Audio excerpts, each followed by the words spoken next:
कि इनमें से कौन सा पाषाण युग के 3 प्रमुख कालों के अंतर्गत नहीं आता है। मैंने आपको पाषाण काल पढ़ाया था, पाषाण काल को मैंने आपके 3 भागों में विभाजित किया था। तो आपका जो पाषाण काल है, उस पाषाण काल की अगर हम बात करें तो इनमें से कौन सा पाषाण काल के अंतर्गत नहीं आएगा, ये प्रश्न आपसे पूछा गया है।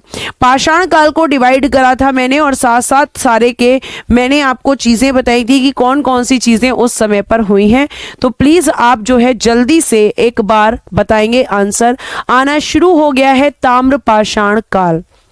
जिन बच्चों ने क्लास को अच्छे से सुना है, सारी चीजों को अच्छे से पढ़ा है, उनके लिए तो ये सारे क्वेश्चंस ठीक होंगे। और लास्ट में ईमानदारी से मैं स्कोर पूछूंगी, और अगर सच में आप ईमानदार हैं, और एक गवर्नमेंट ऑफिसर को ईमानदार होना बहुत ज़रूरी होता है, तो आप मुझे लास्ट में अपना स्कोर बताएंगे।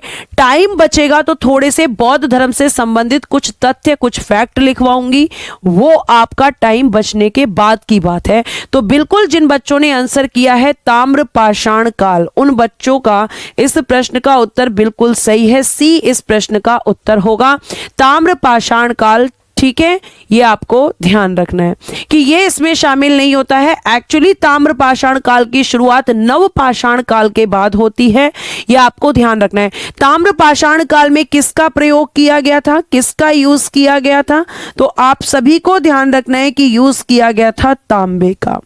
ठीक है, तांबे का प्रयोग किया गया था, यानी कि कॉपर को यूज किया गया था, यानी हम कह सकते हैं कि यहां पर कॉपर की चीजें बनना शुरू हो गई थी। ये नव पाषाण काल के साथ आता है, और बाकी आपके पाषाण काल जिसे हम पत्थर का युग कहते हैं, उसमें आपका पुरा पाषाण काल, मध्य पाषाण काल और नव पाषाण काल को शामिल किया जाता है। बहुत बढ़िया, अगला प्रश्न देख लेते हैं आपका क्या है। भीमबेटका गुफाओं की खोज कब की गई थी। भीमबेटका गुफाएं जो कि मध्य प्रदेश के रायसेन जिले में है, बताइएगा जल्दी से। इस प्रश्न का उत्तर क्या होने वाला है, जल्दी बताइएगा। बहुत बढ़िया, बहुत बढ़िया, बहुत बढ़िया, आंसर्स कीजिएगा जल्दी से। भीमबेटका गुफाओं की खोज किस ईयर में हुई थी। 1955, 1957 से 58, 54 से 55, 53 से 54। बहुत बढ़िया, जिन बच्चों ने आंसर किया है कि मैम यहाँ बी इस प्रश्न का उत्तर होगा। भीमबेटका केव्स जो मैंने आपको बताया था कि आपकी पुरा पाषाण काल में ही चित्रकला की शुरुआत हो गई थी, और उसका उदाहरण मैंने आपको भीमबेटका केव्स बताया था। और भीमबेटका केव्स की खोज 1957 से 58 के बीच में किसने की थी, विष्णु श्रीधर वाकड़कर। विष्णु श्रीधर वाकड़कर, ठीक है, वाकड़कर ने 1957 से 1958 के बीच में की थी। ये केव्स कहाँ हैं, तो मध्य प्रदेश के रायसेन जिले में है, मध्य प्रदेश के रायसेन जिले में, ठीक है, रायसेन डिस्ट्रिक्ट में है। और ये जो भीमबेटका केव्स हैं, इनके बारे में आपको एक चीज और ध्यान रखनी है कि ये जो केव्स हैं ये विंध्य पर्वतमाला श्रेणी से घिरी हुई हैं। क्या लिखेंगे कि ये केव्स जो हैं ये विंध्य पर्वतमाला श्रेणी, विंध्य पर्वतमाला श्रेणी से घिरी हुई हैं, विंध्य पर्वतमाला श्रेणी से घिरी हुई है। ये ध्यान रखना कि ये जो प्रैक्टिस कराई जा रही है ये भी आपकी क्लास का एक हिस्सा है। इसे ये मत सोचना कि अरे ये तो ऐसे ही है। क्वेश्चंस में भी कुछ ऐसी चीजें मैं आपको बता दूंगी जो शायद आपके नोट्स में नहीं होंगी, और बहुत जल्दी ही मैं आपके लिए बहुत जल्दी आपके यूट्यूब पे प्रैक्टिस सेट भी स्टार्ट करूंगी, जिसमें 50 क्वेश्चंस की प्रैक्टिस हम डेली करेंगे। तो ये आपका यहाँ पे है। अगर हम बात करते हैं तो कुछ बच्चे कह रहे हैं कि 2003 में यूनेस्को की वर्ल्ड हेरिटेज साइट में शामिल की गई है। बिल्कुल सही है, बिल्कुल सही, आप लोग इस प्रश्न का उत्तर कर रहे हैं। आगे देखिएगा यहाँ पे अगला प्रश्न। सिंधु घाटी सभ्यता के समय में शिल्प निर्माण के लिए सीप मैंने बताया था कि एक प्रकार का मोती हुआ करता था। ये कहां से लेकर आए जाते थे, ये मैंने लिखवाया है। जल्दी से बताइए इस प्रश्न का उत्तर कि आपके सीप कहां से मिलते थे। जिन्होंने क्लास को अच्छे से पढ़ा है उनके लिए ये क्लास बहुत सरल है। बच्चे आंसर कर रहे हैं इस प्रश्न का कि मैम यहां बी इस प्रश्न का उत्तर होगा, यानी कि शोरतगुई आंसर मुझे यहां पे दिख रहा है। लेकिन कुछ बच्चे कह रहे हैं कि नहीं मैम आंसर सी होगा। और ये बात मैंने आपको फैक्ट्स में लिखवाई थी। ये बात जब मैंने सिंधु घाटी सभ्यता और वैदिक पीरियड के तथ्य लिखवाए थे तो बताया था कि नागेश्वर एक ऐसा स्थान था जहां से हमें सीप की प्राप्ति हुई। सीप एक प्रकार के मोती होते हैं जिनका प्रयोग हम मूर्ति निर्माण में मूर्ति को डेकोरेट करने के लिए करते हैं। और ये हमें उस समय नागेश्वर गुजरात से हम कह सकते हैं कि प्राप्त हुए हैं। नागेश्वर कहां पड़ता है? नागेश्वर गुजरात के अंदर पड़ता है। नागेश्वर कहां है बेटा? गुजरात के अंदर है। रोपड़ कहां पर पड़ता है? पंजाब में पड़ता है। किस नदी के किनारे है? सतलज नदी के किनारे है। ठीक है, आपको पता होना चाहिए। जिन्होंने सी आंसर किया है बिल्कुल सही आंसर किया है। आपका भ्रम तोड़ने के लिए ये सारे आरआरबी के द्वारा पूछे गए प्रश्न हैं। अगर यकीन नहीं है तो प्रीवियस ईयर बुक उठाओ और देखो कि क्या आरआरबी ने ये प्रश्न पूछे हैं। बिल्कुल पूछे हैं। ये वही आपके प्रीवियस ईयर पेपर हैं जो आरआरबी ने पूछे हैं। ऐसा नहीं होता कि आप आरपीएफ का पेपर दे रहे हो तो केवल आरपीएफ के ही क्वेश्चंस आपके सामने आएंगे। नहीं, ये भ्रम है आपका। आरआरबी जितने भी प्रश्न पूछती है वो सब आ सकते हैं। सिंधु घाटी सभ्यता का निम्न में से कौन सा स्थल पंजाब भारत में स्थित है? अभी मैंने एक्सप्लेनेशन दिया है, अगर आपने ध्यान से सुना है तो ये क्वेश्चन तो आपके लिए बहुत ही सरल है। क्या है प्यारे बच्चे? रोपड़। और रोपड़ कहां पर है? सतलज नदी के किनारे है। और किस जगह पर है? पंजाब में। ठीक है, पंजाब में है। बनावली की अगर इस प्रश्न का उत्तर होगा डी। बनावली की अगर हम बात करते हैं तो कहां पड़ती है? हरियाणा में पड़ता है बनावली। तो आपसे लोकेशन भी पूछी जा सकती है कि मोहनजोदड़ो कहां पर है? आपका पाकिस्तान में सिंधु नदी के किनारे है। आपका हड़प्पा जो है रावी नदी के किनारे पाकिस्तान में है। चनहूदड़ो पाकिस्तान में है। तो इनकी लोकेशन भी आपको याद रखनी है। सारे बच्चे आंसर कर रहे हैं डी और बहुत बढ़िया। मुझे भी लग रहा है कि आप लोगों ने अच्छे से चीजों को याद किया है। नेक्स्ट देखिएगा, हड़प्पा की अधिकांश मोहरें डैश नामक एक प्रकार के मुलायम पत्थर से बनी होती थी जो कि 2x2 विमा के साथ वर्गाकार आकृति का होता था। वर्गाकार यानी कि आपको इस तरीके स्क्वायर शेप में, सॉरी ट्रायंगुलर हो गया थोड़ा, ठीक है, स्क्वायर शेप में होती थी, स्क्वायर शेप में। ठीक है, होता था तथा जिसका उपयोग व्यावसायिक उद्देश्यों के लिए किया जाता था। स्क्वायर शेप में वो किससे बनी हुई होती थी आपको मैंने बताया है। जो बच्चे सही आंसर करेंगे वो करेंगे जिन्होंने फैक्ट्स को अच्छे से रीड किया है।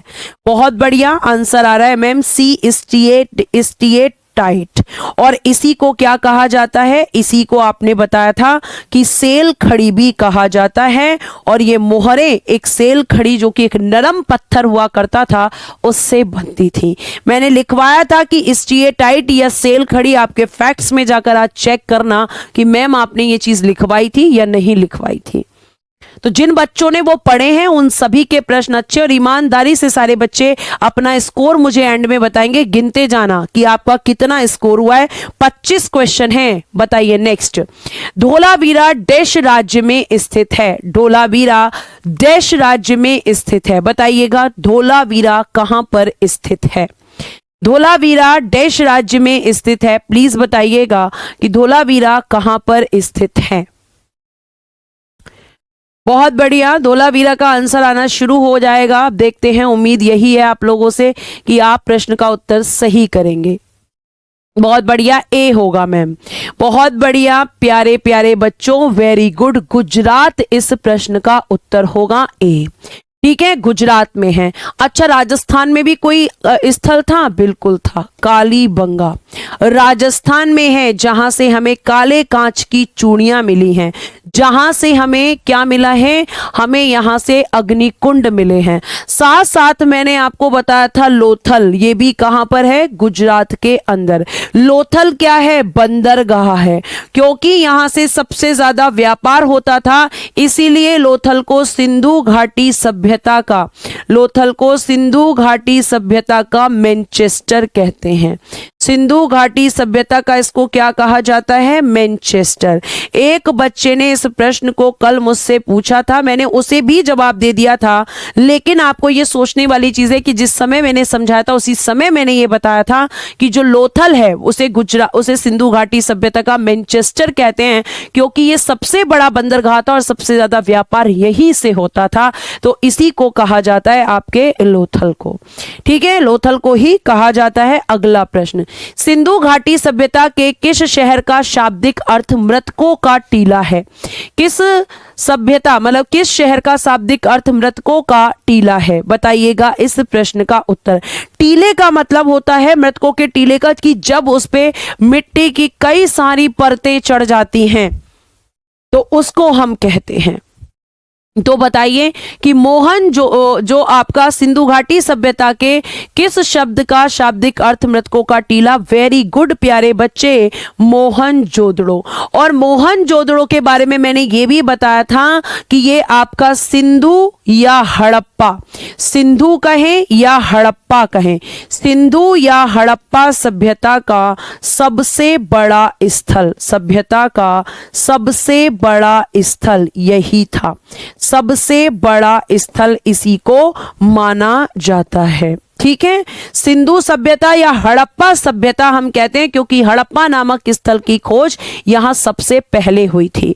और ये मृतकों का टीला जो इसके लिए वर्ड यूज किया जाता है, ये किस भाषा में? तो मैंने ये भी बताया था कि सिंधी भाषा में। आपको सारी चीजें मैंने नोट्स के अंदर लिखवा रखी हैं। और साथ साथ मैंने बताया था कि मोहनजोदाड़ो में सबसे बड़ी इमारत अन्नागार मिले, उसके बाद यहाँ पे विशाल स्नानागार मिले। ठीक है, जिनके बारे में मैंने आपको चीजें बताई हैं। नेक्स्ट क्वेश्चन, पत्थर की बनी नृत्य करते हुए पुरुष की मूर्ति नटराज किस स्थान पर? क्वेश्चन को ध्यान से पढ़ना।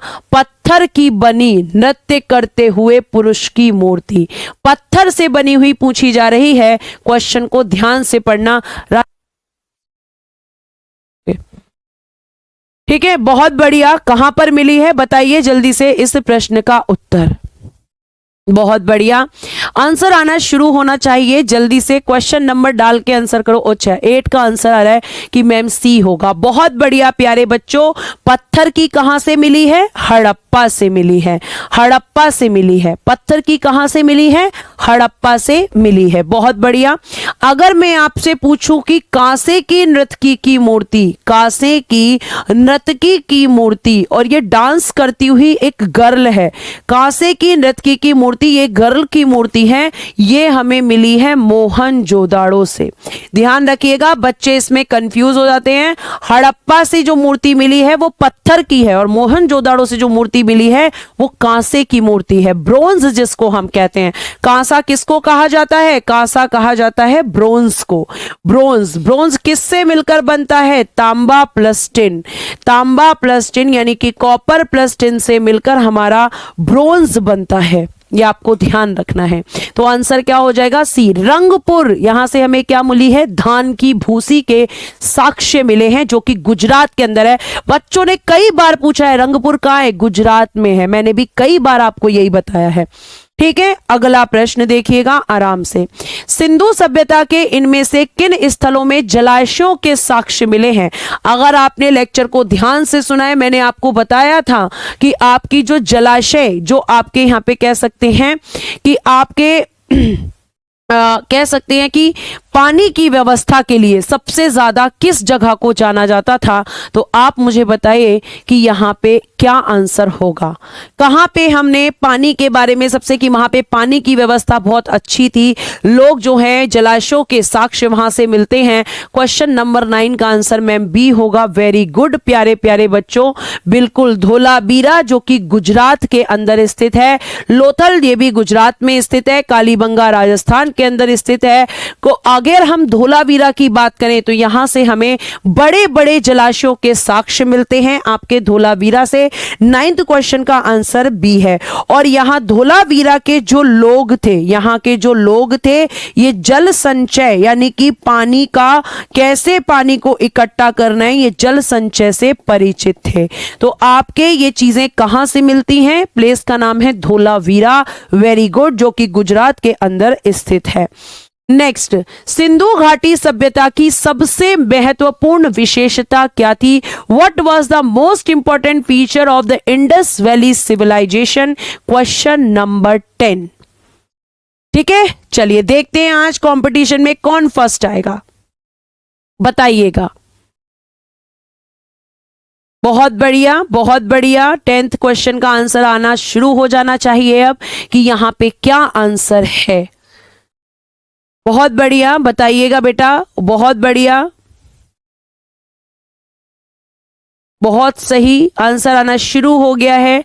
10 का सी। Very good. जिन बच्चों ने कहा है ईंट के बने भवन, ब्रिक बिल्डिंग, बहुत बढ़िया।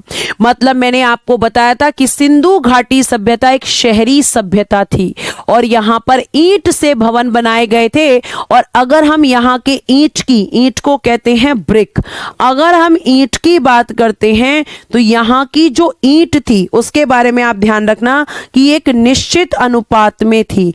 इस ईंट का एक फिक्स्ड रेशो था, एक निश्चित अनुपात हुआ करता था। और वो रेशो क्या था? तो 4:2:1 ये इसका रेशो था। अब आपको मैंने एक और चीज बताया था कि सिंधु घाटी सभ्यता में ही वक्राकार ईंटें, वक्र आकार की ईंटें मिली हैं। और ये ब्रिक हमें कहां से मिली हैं? चनहूदड़ों से मिली हैं। इस तरह की इंफॉर्मेशन भी मैंने आपसे शेयर की थी। चनहूदड़ों से ही हमें मनके का कारखाना मिला है, मनके का कारखाना। ठीक है, ये भी मैंने आपको बताया था। ये सब आपको मैंने बताया हुआ है अगर आपने लेक्चर को ध्यान से सुना है। नेक्स्ट क्वेश्चन देखिए, सिंधु घाटी सभ्यता ताम्र युगीन सभ्यता थी, लौह युगीन सभ्यता थी, अक्ष युगीन सभ्यता थी, या कांस्य युगीन सभ्यता यानी कि ब्रोंज एज सिविलाइजेशन थी? जल्दी बताइएगा प्रश्न का उत्तर। नेक्स्ट प्रश्न आपकी स्क्रीन पर है, देखते हैं आप इस प्रश्न का उत्तर क्या करते हैं। ठीक है, जल्दी से बताइएगा प्रश्न का उत्तर। बहुत बढ़िया प्यारे बच्चे। 11th का आंसर मैम डी होगा। बहुत सही आंसर। कांस्य युगीन सभ्यता, ब्रोंज एज सिविलाइजेशन, डी इस प्रश्न का उत्तर हो जाएगा। क्योंकि मैंने आपको बताया था कि यहाँ पे तांबा, जो आपका तांबा और टिन है उसको मिलाकर ब्रोंज बनाया गया और ब्रोंज यहां पर आपका बड़े लेवल पर यूज हुआ। और इसीलिए मैंने आपको लिखवाया कि सिंधु घाटी सभ्यता को कांस्य युगीन सभ्यता या ब्रोंज एज सिविलाइजेशन भी कहते हैं। अगर हम लोहे की बात करते हैं, आयरन की बात करते हैं, तो इसके साक्ष्य हमें कहां मिले हैं? वैदिक सभ्यता के अंदर मिले हैं। लेकिन वैदिक सभ्यता को भी हमने 2 टाइम पे बांटा था। तो वैदिक सभ्यता को जब हमने 2 समय पे बांटा था तो ये कहां मिले हैं? उत्तर वैदिक काल में। कि वैदिक काल में भी कहां मिले हैं? उत्तर वैदिक काल। पोस्ट वैदिक पीरियड आपको ध्यान रखना है, उत्तर वैदिक काल में लोहे का प्रयोग शुरू होता है, यानी कि सिंधु घाटी सभ्यता से लोहे का कोई लेना देना नहीं है। लोहे से यहाँ के लोग जो हैं परिचित नहीं थे, मतलब उन्हें नहीं पता था कि इसका यूज कैसे किया जाता है। इंडस वैली सिविलाइजेशन में हमें कहीं भी मंदिर के साक्ष्य भी देखने के लिए नहीं मिलते। ये कुछ ऐसे फैक्ट्स हैं जो आपको पता ही होने चाहिए। नेक्स्ट, हड़प्पा सभ्यता की मोहरों पर निम्नलिखित में से कौन सा पशु अक्सर देखा जाता है? देखो, बहुत सारे पशुओं के साक्ष्य मिले हैं, लेकिन सबसे ज्यादा जो आपका देखा जाता है मोहरों पर, उससे प्रश्न पूछ लिया आरआरबी ने कि सबसे ज्यादा बताओ। बहुत सारे पशु हैं जिनके देखने के लिए मिलते हैं, लेकिन सबसे ज्यादा बताओ, सबसे ज्यादा कौन सा है? बहुत बढ़िया, आंसर आना शुरू हो गया है, जैसा कि मुझे उम्मीद थी। बिल्कुल सही है कि मैम बैल यानी कि बुल हमें सबसे ज्यादा इंडस वैली सिविलाइजेशन के सिक्कों पर देखने के लिए मिलता है। और ये जो इनके साक्ष्य मिले हैं, इन्हीं से हमने आइडिया लगाया, अच्छा ये भी यहाँ पे होता था, ये भी यहाँ पे होता था। इस तरह की जो चीजें आपकी की गई हैं वो किस बेस पर? इन्हीं एविडेंसेस के बेस पर। नेक्स्ट, निम्नलिखित में से कौन सा हड़प्पा स्थल शिल्प कलाओं के उत्पादन से संबंधित नहीं था? अभी शिल्प कलाओं के उत्पादन से, यानी कि हम ये कह सकते हैं कि which of the following Harappan site is not related to the production of artefacts, यानी कि जो मूर्तियां बनाई जाती थी उनमें या बर्तन बनाए जाते थे, जो बनाने की एक कला होती है उसे हम शिल्प कहते हैं, वो कहां पर नहीं थी? ठीक है, ये फैक्ट भी लिखा है तुम्हारे नोट्स में कि शिल्प कला का निर्माण कहां कहां होता था। तो जो बच्चे इस प्रश्न का उत्तर ए कर रहे हैं वो गलत आंसर कर रहे हैं। आंसर क्या हो जाएगा? मांडा आंसर होगा। बी इस प्रश्न का आंसर होगा। मांडा कहां पर है? जम्मू कश्मीर के अंदर। यहां पर आपकी ऐसी किसी भी चीज का प्रोडक्शन नहीं होता है। आंसर इज बी, यानी कि मांडा, जो कि जम्मू कश्मीर में पड़ता है। आगे चलते हैं और आगे की तरफ हम देखते हैं कि अगला प्रश्न क्या है। ऋग्वेद में 1028 सूक्त हैं जिन्हें 10 पुस्तकों में वर्णित किया गया है, जिन्हें डैश के नाम से जाना जाता है। ठीक है, जिन्हें डैश के नाम से जाना जाता है। किसमें डिवाइड किया गया है? लिखा है 10 पुस्तकों में वर्गीकृत किया गया है। तो आपको बताना है। बहुत बढ़िया, आंसर्स बिल्कुल सही आने शुरू हो गए मेरे पास कि मैम उन्हें हम मंडल कहते हैं। कितने मंडल हैं ऋग्वेद में? 10 मंडल हैं। 10वां मंडल में क्या है? वर्ण व्यवस्था को बताया गया है, लेकिन यहां वर्ण व्यवस्था कर्म आधारित थी, जन्म आधारित नहीं थी। ठीक है, 10 मंडल हैं और 1028 आपके सूक्त हैं। और ऋग्वेद को हम क्या कहते हैं? सबसे पुराना वेद।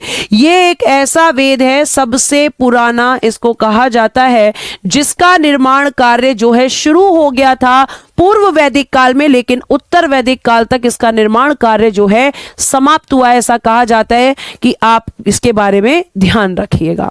ठीक है, आगे देखते हैं। और आपके कितने वेद हैं? मैम टोटल हमारे पास 4 वेद हैं, जिनमें हम 4 वेदों का अगर नाम देखें तो सबसे पुराना हमारा ऋग्वेद है। ठीक है, उसके बाद आपका सामवेद है, उसके बाद मैम यजुर्वेद है, और सबसे नया वेद जिसको हम कहते हैं अथर्ववेद है। अथर्ववेद ये आपका सबसे नया है। इन तीनों को मिलाकर वेद त्रयी कहा जाता है। वेद त्रयी कहा जाता है, और अथर्ववेद इसमें शामिल नहीं होता वेद त्रयी में, क्योंकि ये सबसे पुराना वेद है। आगे चलते हैं और देखते हैं नेक्स्ट। यजुर्वेद की कितनी शाखाएं हैं? बताइएगा, यजुर्वेद की कितनी शाखाएं हैं? 15 नंबर क्वेश्चन आपका चल रहा है। बताइए, यजुर्वेद की कितनी शाखाएं हैं? 3, 2, 5 या 4? जब मैंने इसकी शाखाएं बताई थी तब भी बच्चों ने कहा मैम इतना डीप में कभी नहीं पूछता। तो भ्रम बेटा जी आज दूर कर लो अपना कि ऐसा नहीं है कि अब आरआरबी ऐसे प्रश्न नहीं पूछता। ऐसे प्रश्न आरआरबी पूछता है। आंसर क्या आ रहा है आप सभी का? 2। अगर आपने सोचो ये मैंने नहीं करवाया होता तो आप इसका आंसर कभी नहीं कर रहे होते कि यजुर्वेद की 2 शाखाएं।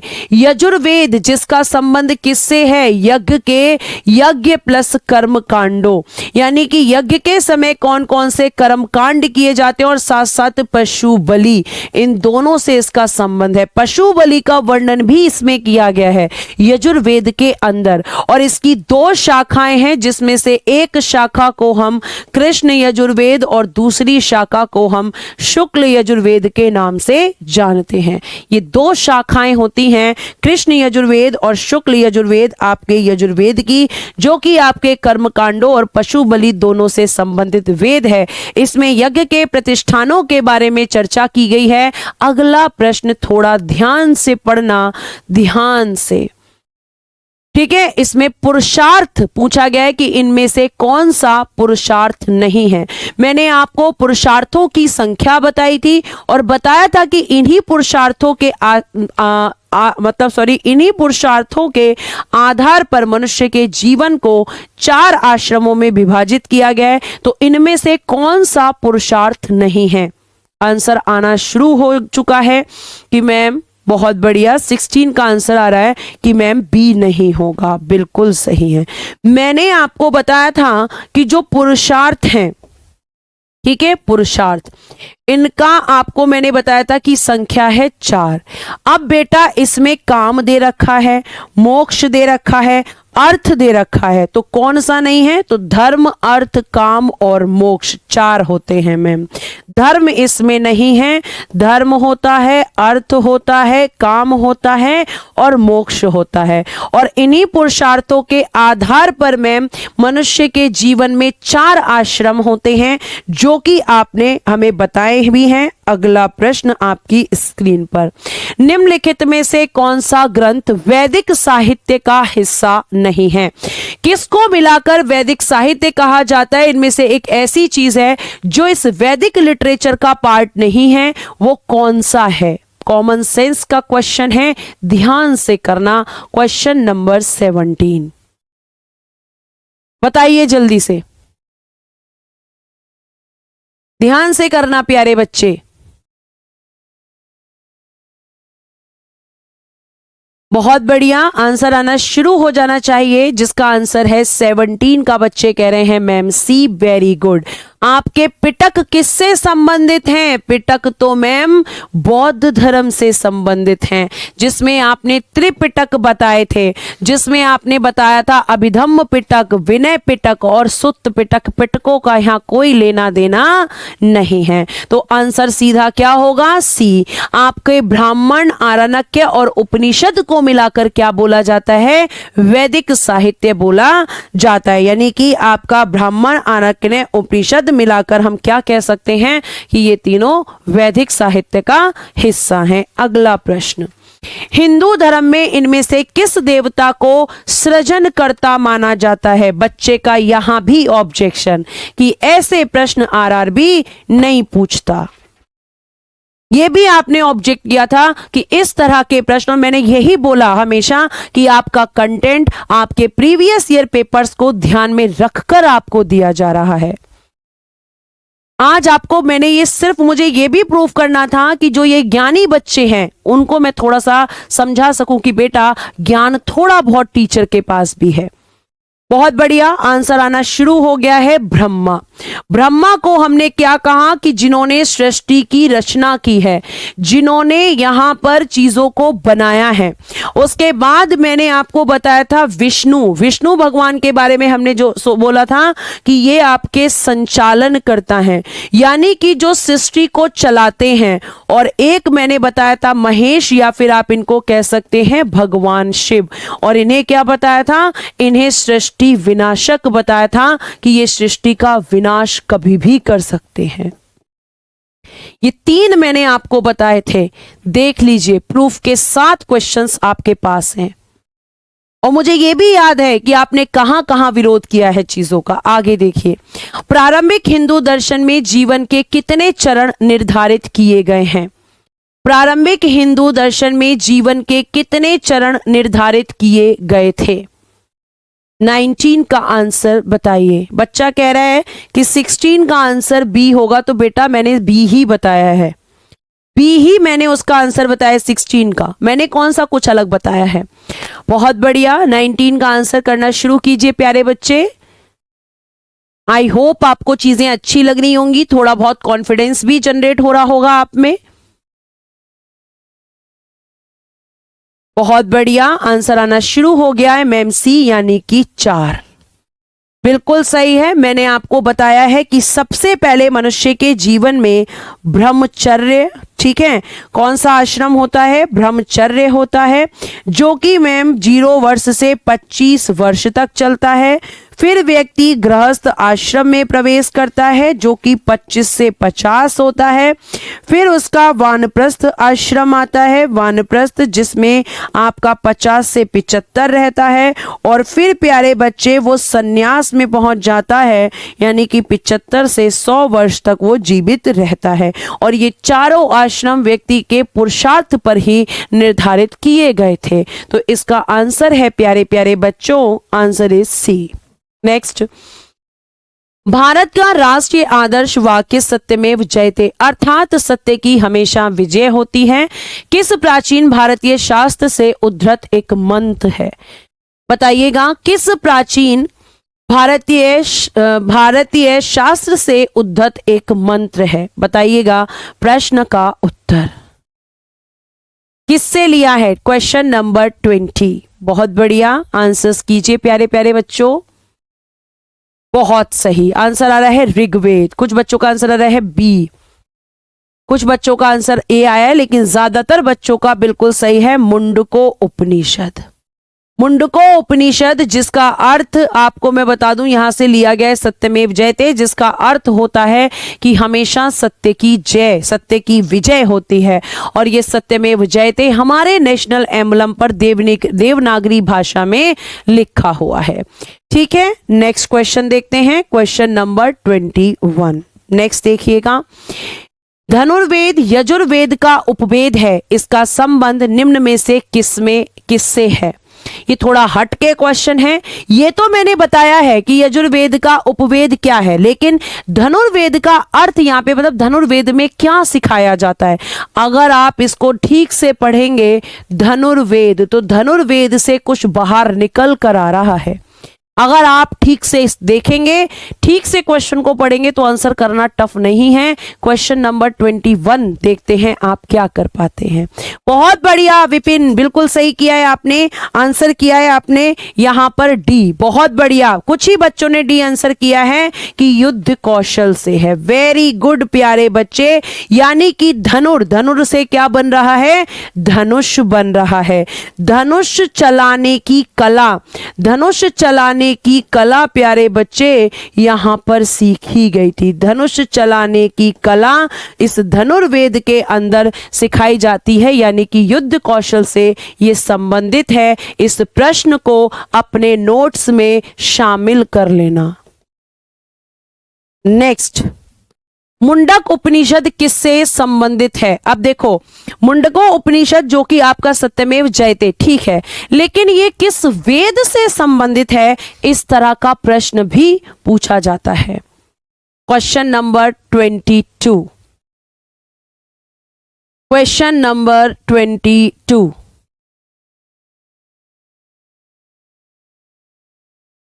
बताइएगा। अगला प्रश्न आपकी स्क्रीन पर है।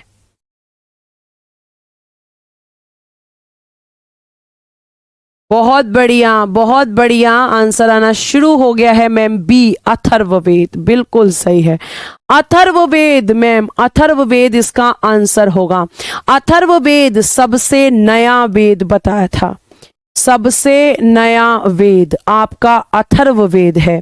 इसमें जादू टोना, वशीकरण, कृषि की जानकारी, चिकित्सा की जानकारी, यानी हम कह सकते हैं औषधि की जानकारी हमें कौन सा वेद देता है, अथर्ववेद देता है। और इस अथर्ववेद का संबंध मुंडको उपनिषद से है, यह आपको मैंने बताया था। अच्छा, एक और आपको चीज ध्यान रखें, सामवेद संगीत का जनक कहा जाता है। 7 स्वरों का ज्ञान हमें किससे होता है, सामवेद से होता है। यजुर्वेद और ऋग्वेद प्यारे बच्चे मैं पहले ही बता चुकी हूं। अगला प्रश्न देखिएगा, आर्य संस्कृति के सर्वोच्च काल में गंगा घाटी के प्रथम जनपद जो संख्या में डैश थे वो क्या बन गए, महाजनपद बन गए। तो उनकी संख्या आपसे पूछी गई है, उनके नंबर्स केवल आपसे पूछे गए हैं। तो बताइएगा महाजनपद कालों की संख्या। आज की क्लास का सबसे इजी क्वेश्चन, क्वेश्चन नंबर 23, बताइए।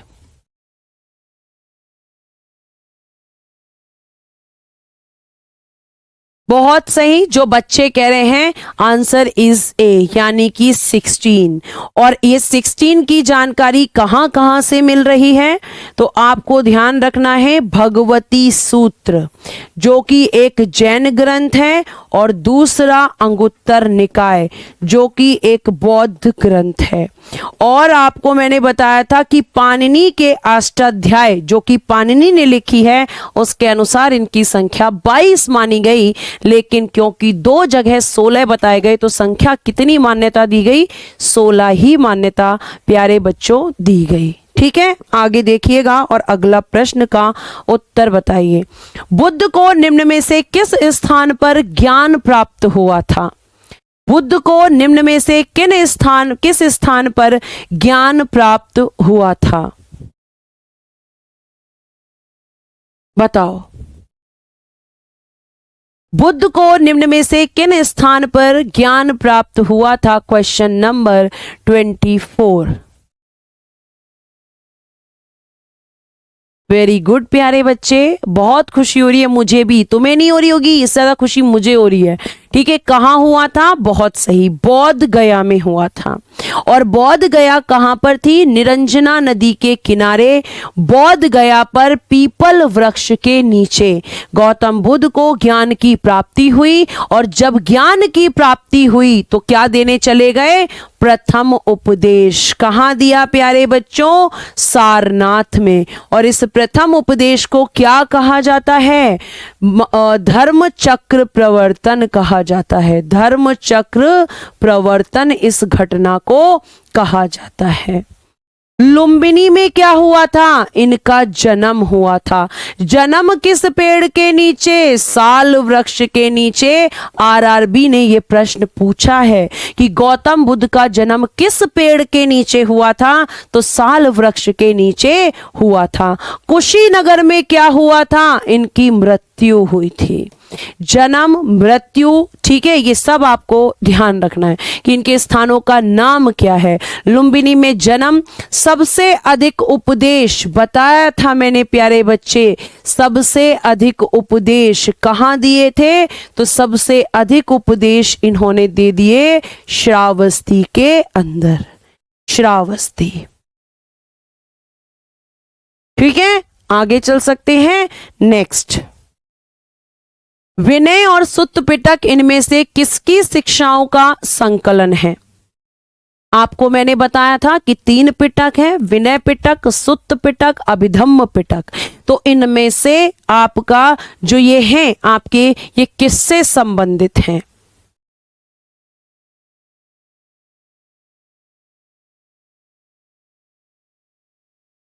बहुत बढ़िया प्यारे बच्चे, बताइए प्रश्न का उत्तर। किससे संबंधित है पिटक? बहुत सही, गौतम बुद्ध से। बिल्कुल सही प्रश्नों के उत्तर आप सभी ने दिए हैं और मैं आप सभी को ऑल द बेस्ट कहती हूं कि आपकी तैयारी इसी तरीके से, इसी प्रकार चले। अब बौद्ध धर्म से, क्योंकि 15 से 20 मिनट बची हुई हैं, मैं उसमें आपको बौद्ध धर्म के फैक्ट्स लिखवाऊंगी क्योंकि बौद्ध धर्म खत्म हो चुका है। जैन धर्म आपका चल रहा है। जब जैन धर्म खत्म हो जाएगा तो जैन धर्म से संबंधित प्रश्न बाद में, मतलब शनिवार को करवाऊंगी और जैन धर्म के फैक्ट्स जैन धर्म में ही लिखवा दूंगी। तो अब मुझे सबसे पहले सारे बच्चे ये बताएंगे कि उनका स्कोर कितना आया है। ईमानदारी से बताना, क्योंकि बहुत सारे बच्चों के प्रश्न गलत भी हुए हैं, मैंने देखे हैं। अगर तुम बिल्कुल भी ईमानदार हो तो ईमानदारी से ही अपने प्रश्न का उत्तर बताना कि मेरा इतना स्कोर आया है। बहुत बढ़िया। 25 में से 24, 25 में से 16, 25 में से 20, 25 में से 26 कैसे हो जाएंगे? 25 में से 21, कुछ कह रहे हैं 23, 17। बहुत बढ़िया। अगर किसी का भी स्कोर 25 में से 20 प्लस है तो उसका अच्छा स्कोर है। जिसका नहीं है, जिसका 24 है, उसका तो फिर कोई जवाब ही नहीं है। और जिसका 25 में से 25 है वो तो फिर लाजवाब है। लेकिन 20 स्कोर आपको सेफ जोन में लेकर जाता है और मैं ये कह सकती हूं कि आपकी पढ़ाई अच्छी चल रही है। अगर किसी का स्कोर कम है तो आपको खुद पता है कि आपका स्कोर कम है और सारी चीजें नोट्स में लिखी हुई हैं, उसके बाद भी अगर बेटा गलत है तो आप सभी की ये ड्यूटी बनती है कि आप उन चीजों का रिवीजन करें। हर सैटरडे जब तक आपके प्रैक्टिस सेट शुरू नहीं होते हैं, मैं इसी तरीके से पढ़ाए हुए जो भी चैप्टर्स हैं वहां से प्रश्न लाऊंगी ताकि आपको पता चले कि आप कहां पर तैर रहे हैं, आपकी नाव सही चल रही है या फिर डूबने वाली स्थिति हो रखी है ना। तो इससे आपको क्या मिलेगा? मोटिवेशन। आपके पास एक लक्ष्य है कि मुझे इस स्कोर को पार करना है। अब बेटा जी एक स्लाइड में इसी में ऐड करूंगी जो आपके पास नोट्स के साथ पहुंच जाएगी। लिखिएगा बौद्ध धर्म से संबंधित तथ्य। ठीक है, बौद्ध धर्म खत्म हो चुका है। बौद्ध धर्म से संबंधित तथ्य इसी क्लास में लिख लो। मैं जैन धर्म में सिर्फ जैन धर्म का लिखवा दूंगी। संबंधित तथ्य यानी कि मैं ये कह सकती हूं कि बौद्ध धर्म से रिलेटेड जो आपके फैक्ट्स हैं, जो कुछ बचे हुए हैं, 4 से 5 पॉइंट हैं, ज्यादा नहीं हैं, तो उनको आप यहां लिख लेना। जैसे एक क्वेश्चन आया है थेरी गाथा। थेरी गाथा कुछ बच्चों ने प्रश्न भी पूछे हैं, उनके भी आंसर्स मुझे यहां देने हैं। थेरी गाथा क्या है? ये एक बौद्ध ग्रंथ है। बौद्ध ग्रंथ है, ठीक है, बौद्ध ग्रंथ है। और प्यारे प्यारे बच्चों, ये आपके सुत्त पिटक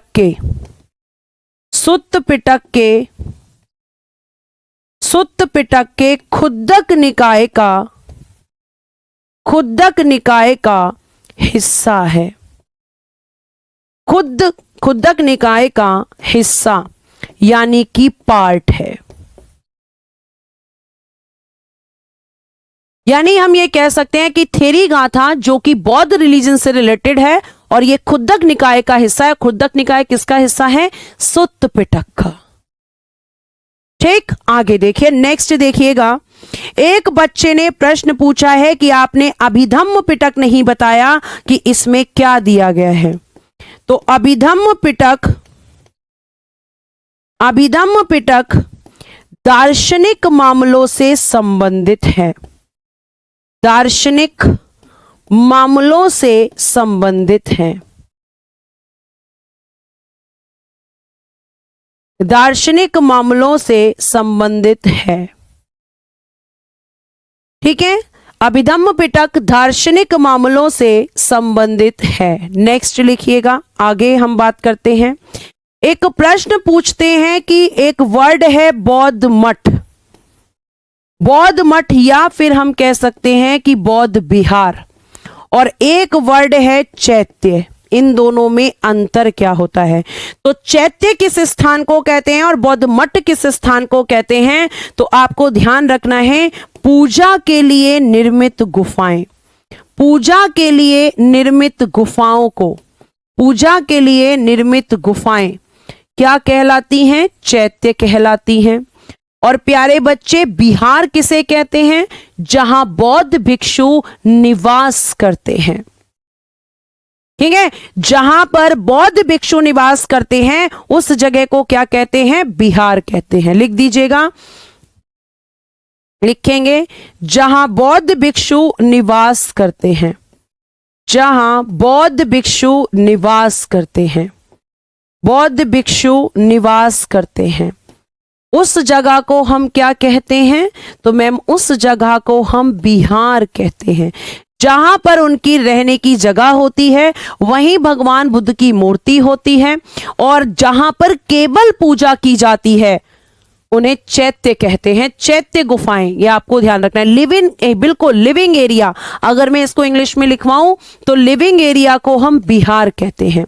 लिविंग एरिया, ठीक है। और ये कैसा एरिया होता है? वर्शिप के लिए, ये पूजा वाला एरिया होता है, या वर्शिप एरिया भी आप इसको कह सकते हो, कि जहां बौद्ध भिक्षु पूजा पाठ करते हैं, ये आप कह सकते हो।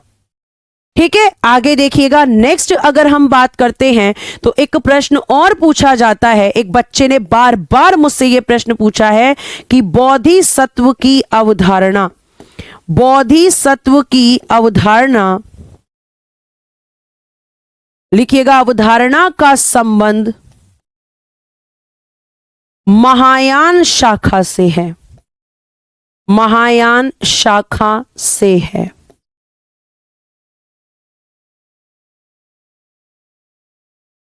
ठीक है, महायान शाखा से है।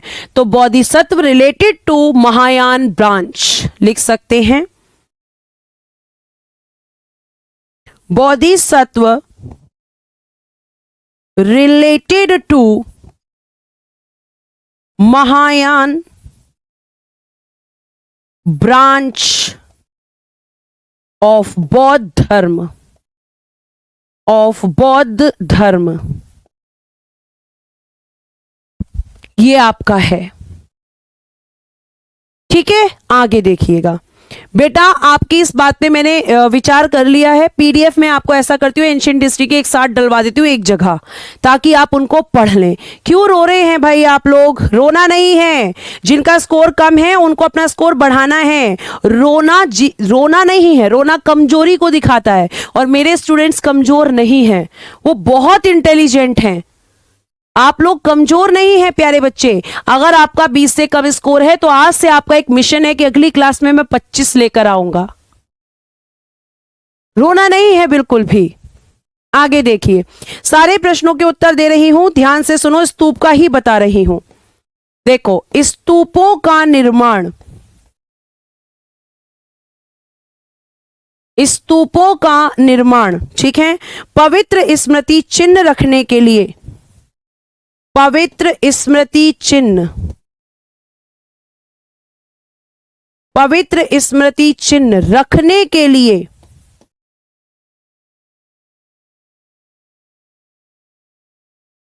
स्तूपों का निर्माण पवित्र स्मृति चिन्ह रखने के लिए किया गया था। यानी कि जहां पर भी पवित्र चीजें रखी जाती हैं उनको हम स्तूप कह देते हैं, जो एक पूजा पाठ का स्थल होते हैं। ठीक है, आगे देखिए नेक्स्ट। अगला बौद्ध से संबंधित है दांत का मंदिर। इसकी लोकेशन पूछी गई है आपके एग्जाम में। दांत का मंदिर ये कहां पर है? लिखिएगा, श्रीलंका के स्थान, श्रीलंका के कैंडी शहर में स्थित, कैंडी शहर में स्थित। और इसमें गौतम बुद्ध के दांत रखे गए। इस मंदिर में क्या रखे गए हैं?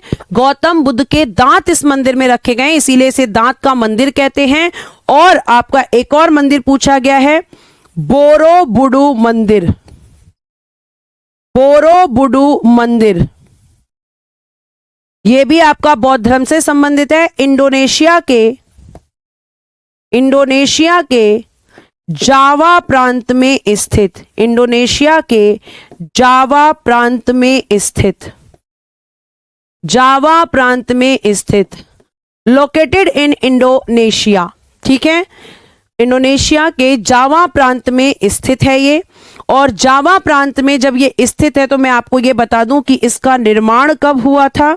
निर्माण हुआ है 9th सेंचुरी या 9वीं शताब्दी, 9th सेंचुरी कह लो या 9वीं शताब्दी कह लो, एक ही बात है। ठीक, लास्ट फैक्ट लिखिएगा, seat of the holy, seat of the holy Buddha, इसकी हिंदी नहीं है, केवल इंग्लिश में है। Seat of the holy Buddha Dhamek Stupa, Dhamek Stupa Sarnath को कहा जाता है, सारनाथ को कहा जाता है। अब मुझे पता है कि प्रश्न ये चल रहा होगा दिमाग में कि आखिर ये seat of the holy Buddha क्यों कहा जाता है? क्योंकि यहां पर सबसे पहले गौतम बुद्ध ने जो उपदेश दिया था वो सारनाथ में ही दिया था, इसलिए इसको कहा जाता है। तो ये आज आपके फैक्ट, केवल बौद्ध धर्म से रिलेटेड इतने ही फैक्ट्स थे। जैन धर्म आपका चल रहा है, जैन धर्म में मैं क्या करूंगी, जैन धर्म में आपको जैन धर्म के साथ ही मैं आपके क्या कहते हैं फैक्ट्स लिखवा दूंगी, जो कि और आ सकते हैं।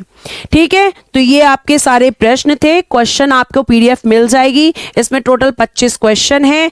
एक बार ये फैक्ट्स प्लीज अपने नोट्स में शामिल कर लीजिएगा। ये भी आपको, किसी का कोई ब्लॉक नहीं है, फालतू में इतना कमेंट मत किया करो बेटा, बहुत सारे कमेंट्स चलते हैं, हम किस किस का नाम लें, ये भी सोचने वाली बात है। तो ये आपका चल रहा है। और आपको मैं ये भी बता दूं कि यहां पर आपके ये कुछ फैक्ट्स हैं, लिखवा दिए मैंने। और अब अगली क्लास में मैं आपको क्या कराऊंगी वो भी देख लो।